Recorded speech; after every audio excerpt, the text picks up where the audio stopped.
وہ ایام حرہ کے متعلق بھی یہ ہو سکتی ہے حدیث، لیکن قیامت کے قریب کے متعلق حدیث آئی ہے تو مدینے کی ویرانی کے فوراً بعد جو حضور نے فرمایا وہ بیت المقدس کی آبادی وہ اس زمانے میں لگ رہی ہے، یروشلم کو انہوں نے اپنا کیپٹل بنا دیا، یہ سب نیوز آپ کو معلوم ہوگی۔ اسرائیل اب اپنے کیپٹل یروشلم کو بنایا، بیت المقدس کو امریکہ نے اس کو تسلیم کر لیا، بڑے بڑی کنٹریز نے تسلیم کر لیا۔ آج تک یہ معمہ تھا، آج تک یہ جو ہے لا ينحل مسئلہ تھا کہ فلسطین اور اسرائیل کے درمیان یہ پہلے سے اقوام متحدہ جو UN ہے وہ اس کو تسلیم نہیں کرتا کہ تل اویو جو اسرائیل کا کیپٹل تھا وہیں تم رہو، لیکن آج اس نے دادا گیری کر کے بیت المقدس پر ہم قبضہ کر لیا اور اپنی سفارت خانے بھی دوسری کنٹریز کے وہاں منتقل کر دیے، اپنا کیپٹل بنا دیا۔ اور اب یہود کا منصوبہ یہ ہے کہ بیت المقدس مسجد اقصی کو ختم کرنا ہے۔ وہاں پر انہوں نے جعلی ارتھ کویک بھی لائے، زلزلے لا کر کے کسی طرح مسجد گر جائے، اس کے بعد ان کو ہیکل سلیمانی بنانا ہے، تھرڈ ٹیمپل اس کو کہیں گے، یہ بنانا ہے، کیونکہ یہودیوں کے عقیدے میں یہ ہے کہ جب تھرڈ ٹیمپل بنائیں گے تب ان کا مسیحا آئے گا۔ وہ مسیحا کس کو کہتے ہیں؟ دجال کو کہتے ہیں۔ دجال کے انتظار میں ہیں یہودی، کیونکہ دجال کی فوج میں سب سے زیادہ جو لوگ ہوں گے وہ صرف یہودی ہوں گے۔ یہودی اس کے انتظار میں روزانہ نہ جانے کیا کیا بلی چڑھاتے ہیں، تسبیح پڑھتے ہیں، اس کے آنے کے انتظار میں دعائیں کرتے ہیں۔ دیکھیں مسیحا کا لفظ جو ہے 3 بڑے مذہبوں میں ملتا ہے، یہودیوں کے مذہب میں، عیسائیوں کے مذہب میں اور ہمارے مذہب میں بھی مسیحا کا لفظ، لیکن ڈیفرنٹ ہے، سوچنے کی فکر کرنے کی طریقے الگ الگ ہے۔ یہودی دجال کو مسیحا سمجھتے ہیں اور مسلمان اور عیسائی عیسیٰ علیہ السلام کو مسیحا سمجھتے ہیں۔ ہم بھی عیسیٰ علیہ السلام کے انتظار میں ہیں، عیسائی بھی انتظار میں ہیں، بعض عیسائی، بعض تو یہ کہتے ہیں کہ وہ مصلوب ہو گئے، قتل ہو گئے، ان کو پھانسی دے دی گئی، لیکن بعض ان میں بھی بہت ساری فرقے ہیں، آرتھوڈکس ہیں، کیتھولک ہیں، پروٹسٹنٹ ہیں، سب کے عقیدے اپنے اپنے الگ الگ بنے ہوئے ہیں۔ انجیلوں کی بھی قسمیں الگ الگ ہو گئی، بائبل کی کتنی ہی۔ بہرحال ایک متفقہ عقیدہ یہ ہے کہ عیسیٰ علیہ السلام دوبارہ آئیں گے، اور مسلمانوں میں تو سب میں اتفاق ہے۔ حضور نے فرمایا قیامت اس وقت تک نہیں آئے گی جب تک عیسیٰ ابن مریم نازل نہ ہو جائے۔ حضور نے فرما بھی دیا ہے کہاں آئیں گے، کیسے آئیں گے۔ دمشق میں آئیں گے، ملک شام میں عیسیٰ علیہ السلام وہاں آئیں گے۔ اب یہ بعد کی باتیں ہیں، یہ علامات، اور تو یہاں بات تھی بیت المقدس کی آبادی۔ 2 لاکھ بستیاں ابھی یہودیوں نے بنائی، جہاں پر بینڈ تھا 2 لاکھ لوگوں کو بسا دیا، یہ آباد کرتے جا رہے ہیں، اور سارے 5 سٹار ہوٹل یروشلم کی طرف جا رہے ہیں۔ یہ بیت المقدس کی آبادی ہے۔ فرمایا گیا تھا جو حدیث میں کہ بیت المقدس آباد ہوگا، مدینے کو ویران کیا جائے گا۔ سوچو آپ، یہ تو میں صرف گیس کر کے آپ کو قریب کرنا چاہ رہا ہوں۔ اس کے بعد ان لوگوں نے ساری ملٹی نیشنل کمپنیاں جتنی بھی ورلڈ کی ہیں ان سب کا سینٹر انہیں اسرائیل میں بنانا ہے، یروشلم میں بنانا ہے۔ چند دنوں کے بعد آپ دیکھو گے یہ جو سپر پاور ہیں یہ بھی سب ٹوٹ کر بکھر جائیں گے، اور 1 ورلڈ آرڈر کے اعتبار سے سب اسرائیل کی طرف منتقل ہو جائیں گے، سب کو وہ اپنا کرتا دھرتا اسی کو ماننا شروع کر دیں گے۔ بہرحال یہ وہاں کے ایک عالم نے بھی خود بیان کیا ہے، یہودی عالم نے، وہ ربی ہے، اس نے خود بیان کیا ہے، ابھی کی بات ہے، لاک ڈاؤن کے ٹائم پہ اس نے خود ایک بیان دیا کہ ہمارے نیکسٹ پلان کیا کیا ہے۔ بہرحال اگر ہم بیان کریں تو کون سا قصور ہے۔ عزیزان گرامی وقار، یہ بیت المقدس کی آبادی، مدینے کی ویرانی کے بعد جو ملحمت الکبریٰ ہے وہ کیا ہے؟ سنیں، ایک جنگ ہوگی، بہت بڑی جنگ، جس کا ذکر ان کی مقدس کتابوں میں بھی آیا ہے، جس کو ہرمجدون کہا گیا اردو میں، اور انگلش میں ارمیگڈون کہتے ہیں۔ ارمیگڈون تلاش کر لینا میرے بچوں، اس کو پڑھو، آپ تحقیق کرو، قیامت آنے سے پہلے کیا کیا ہوگا، یہ سب میرے آقا مخبر صادق صلی اللہ علیہ وسلم نے بیان کیا۔ یہ جنگ اتنی خطرناک ہوگی، حضور پاک صلی اللہ علیہ وسلم فرماتے ہیں اسلام کے مخالف جو لوگ آئیں گے وہ 80 جھنڈوں کے نیچے آئیں گے، ہر جھنڈے کے نیچے 12,000 کی فوج ہوگی۔ تعداد بھی میرے آقا نے بیان کی۔ اس اعتبار سے دیکھا جائے کیلکولیشن کر کے 9,60,000 کی فوج تم سے لڑنے کے لیے آئے گی۔ اب یہ مسلمانوں کے لیے بڑا ہی سخت ترین دن ہوگا.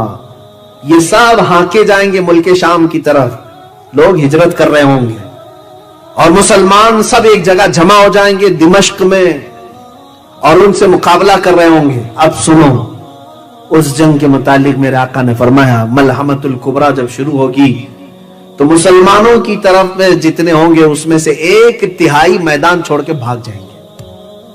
1/3 1/3 لوگ میدان چھوڑ کر بھاگ جائیں گے کافروں سے ڈر کر کے.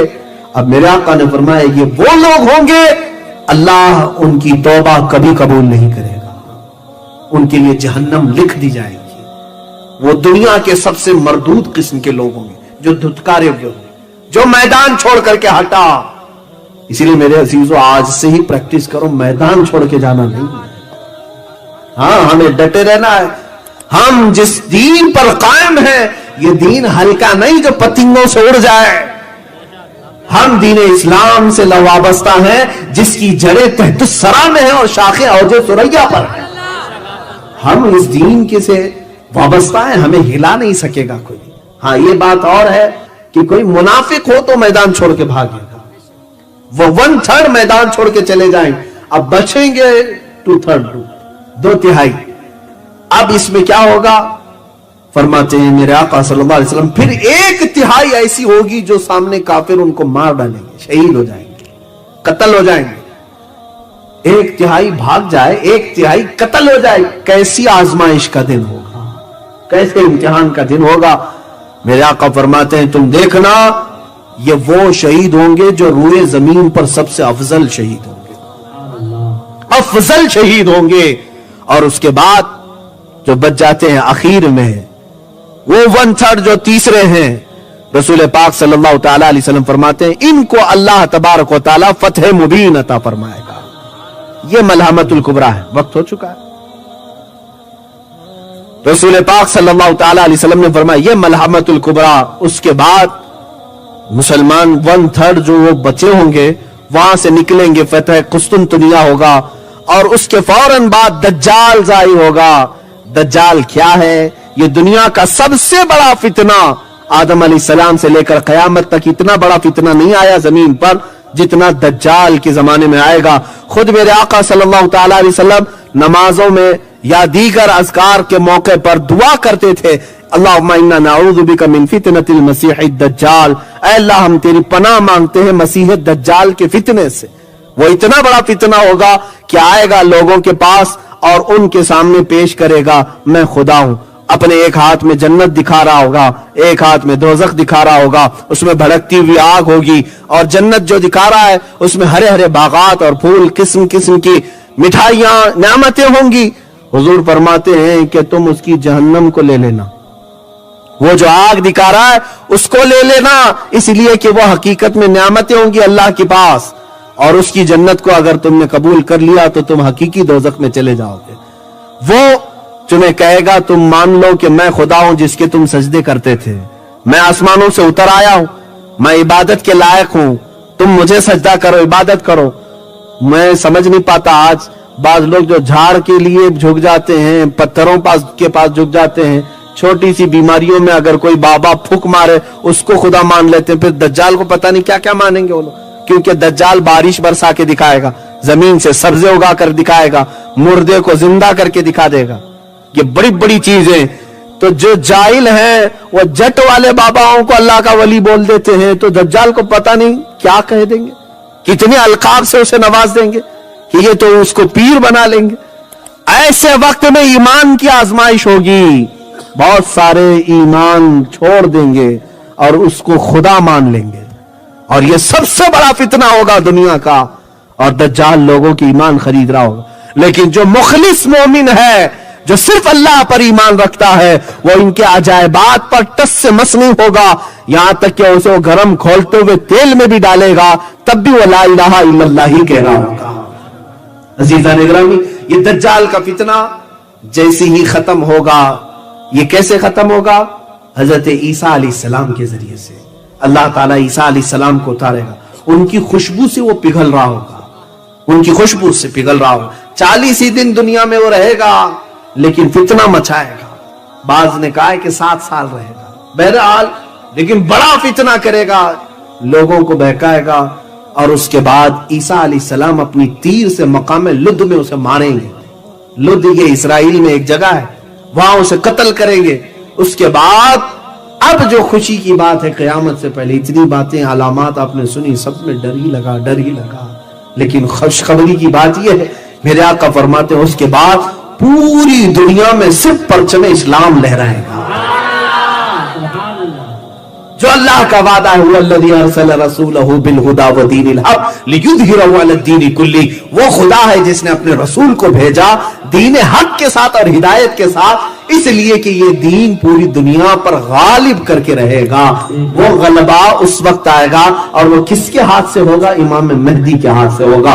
امام مہدی کون ہے؟ میرے آقا فرماتے میری اولاد میں ایک اخیر زمانے میں میرا بیٹا پیدا ہوگا جس کا نام میرے نام سے مشابہ ہوگا. حضرت امام مہدی کا نام محمد ہوگا. وہ سادات میں سے ہوں گے, اہل بیت میں سے ہوں گے, اور مدینہ طیبہ میں ان کی پرورش ہوگی, اور وہ مکہ مکرمہ میں آئیں گے, اور رمضان کا مہینہ ہوگا.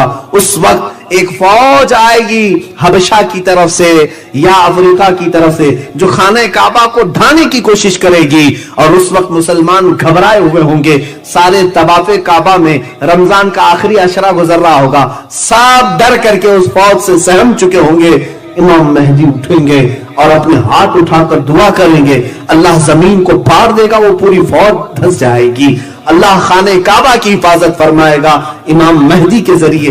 تب وہاں پر موجود سارے لوگ پہچان لیں گے کہ یہ امام مہدی ہیں. اس سے پہلے کوئی بھی جھوٹا مہدی آئے تو اسے پکڑ کر کے باہر لے جانا, اس لیے کہ امام مہدی گلی کوچے نکڑ پر نہیں آئیں گے, خانہ کعبہ کے پاس, اور وہ بھی جب خانہ کعبہ کی حفاظت کے لیے ضرورت ہوگی تب وہ ظاہر ہوں گے, اور اس کے بعد سارے لوگ انہیں پہچانیں گے.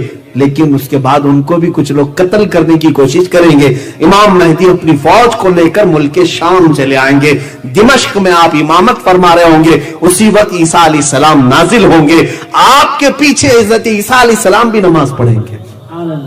بنی اسرائیل کے نبی امت محمدیہ کے پیچھے نماز پڑھیں گے. امام مہدی کے ساتھ پھر جو غلبہ اسلام ہوگا, امام مہدی ایک ایسا دور لے آئیں گے.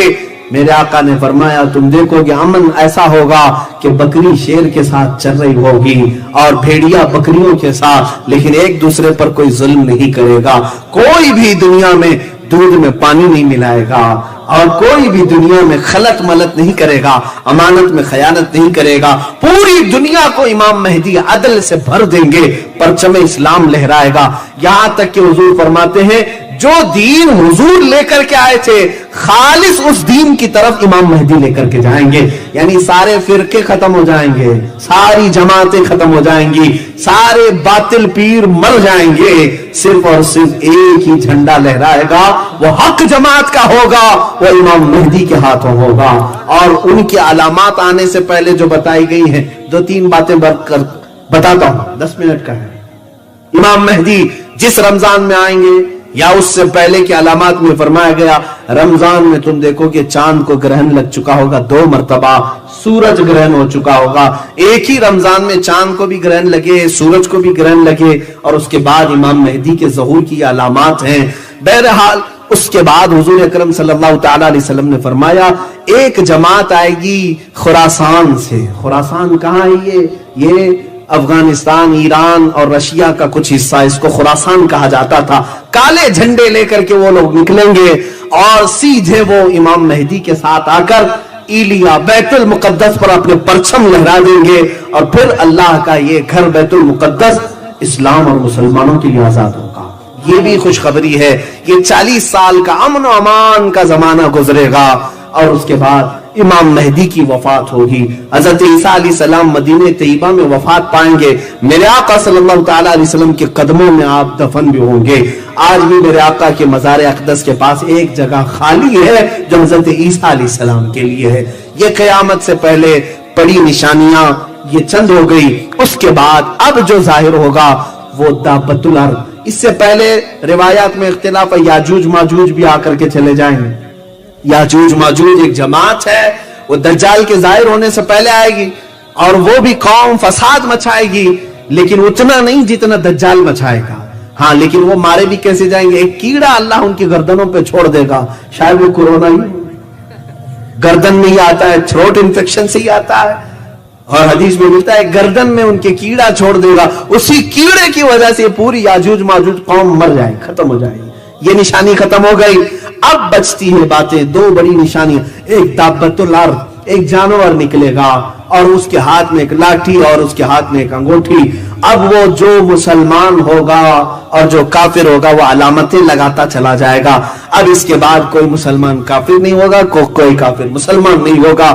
اسی اسنا میں اچانک ایک دن ایسا آئے گا جب سورج پچھم سے نکل آئے گا. سورج آج کہاں سے نکل آتا ہے؟ ایسٹ سے, مشرق سے, لیکن اس وقت سورج مغرب سے نکل آئے گا. لیکن ایسا نہیں ہے کہ پورا دن وہاں جا کے ڈوبے گا, آدھا دن رہے گا پھر واپس اپنی منزل پر ہی جا کر ڈوبے گا. یہ وہ دن ہے جس کے بارے میں حدیث میں ہے آخری دن ہے دنیا کا جس کے بعد توبہ کا دروازہ بند کر دیا جائے گا. اب کسی کی توبہ قبول نہیں کی جائے گی. کوئی ایمان لائے تو ایمان نفع نہیں دے گا, کوئی اپنی برائیوں سے توبہ کرے تو اسے توبہ نفع نہیں دے گی. ان کے بعد یہ سارے مسلمان ایک کے بعد دیگر انتقال کرتے چلے جائیں گے. قیامت جو آئے گی وہ مسلمانوں پہ نہیں آئے گی. یہ بھی ایک اچھی بات ہے ہمارے لیے. اللہ ایمان کے ساتھ زندہ رکھے. مسلمانوں پر, ایمان والوں پر قیامت نہیں آئے گی. ایمان والے دنیا سے رخصت ہو چکے ہوں گے, سب جا چکے ہوں گے.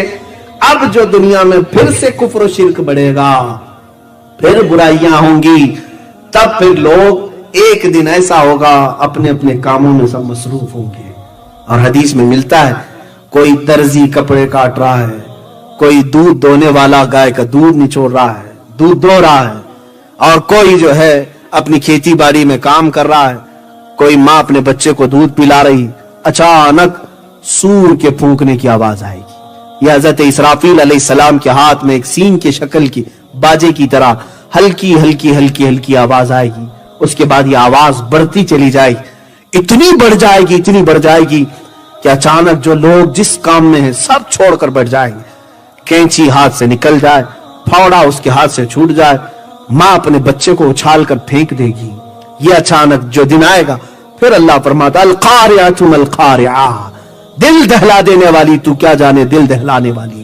یہ سارے لوگ اس آواز کے سنتے ہی غش کھا کر گر پڑیں گے, سب مر جائیں گے. اب اس کے بعد چاند کو پھاڑ دیا جائے گا, سورج کو ٹکرا دیا جائے گا, ستارے آپس میں ایک دوسرے سے ٹکرا جائیں گے, زمین آسمان کا نظام ختم کر دیا جائے, زمین نکال دی جائے گی, قبروں میں جتنے سوئے تھے سب کو اٹھایا جائے گا. اب یہ بعد کی بات ہے, اس سے پہلے یہ سب فنا ہو جائیں گی. کل من علیہا فان ویبقى وجہ ربک ذو الجلال والاکرام. یہاں تک کہ سور پھونکنے والا فرشتہ بھی انتقال کر جائے گا.